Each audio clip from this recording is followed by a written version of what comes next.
هم معلومات نکن هم با معرفت هم با دست با پنجه این حال میبینیم شون کلین هایو ای در وزکاتون صدقه کلین هایو کوی جبیوین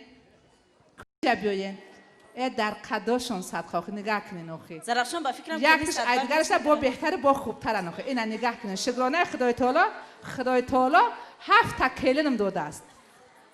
خدا هم قمیته در بزرگش بمبرم پروردگارم اینا نگاه کنین این کلینم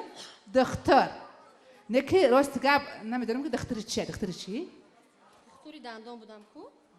نه بخدا خیلی فراموش کمو خیلی که شگونه خدا طولو خیلی یکم بار دندان‌های مادر جانک در نکرده است راست اینش راننده که هست اما بسیار وقت در ماشین خوجینش سوار میکنه در ماشین بچه‌مو برام تماشا در پیش میشونم با عقب نه با گاه تراکتور خوجینش هم میگیره میره و زمینای همسایه‌ام شدگار میکنن انا یککش کارگردان انا اینش دوزنده انا یک گلستان جان باشه سودی عالی جمهوری تاجیکستان ای خی انوش تاجیرای با دبی میره و با خیتای میره و باور کنین چیزی که آور اول مال قیمت بهاش پیش اومده میمونه که خاله جان دعا بته که میگن که درخت از دعا و آدم از دعا سبز درخت از آب و آدم از دعا سبز میگرم خیلی نیسته نه چی گفتن همه من میگم که کلن تا نمیاوی تش نیست اوخی در اینجا اولی با کلین خوردیم کو یا که همش ای پای کار بار میشوند نکی وقتی که خونه و دارن میروند تازه میکنن هم اوقات بچه دیر و میپزنن بعد همش ای پای کار بارشون میشوند کلین خوردیم فیضگل جان در سری همه 6 گواره میشینم چیکار میکنن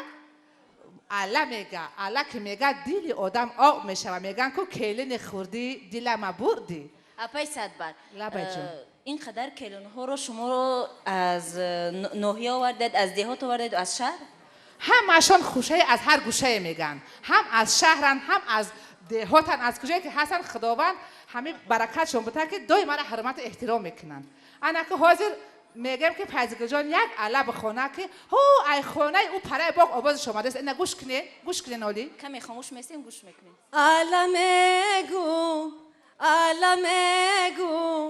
علا یار علا میگم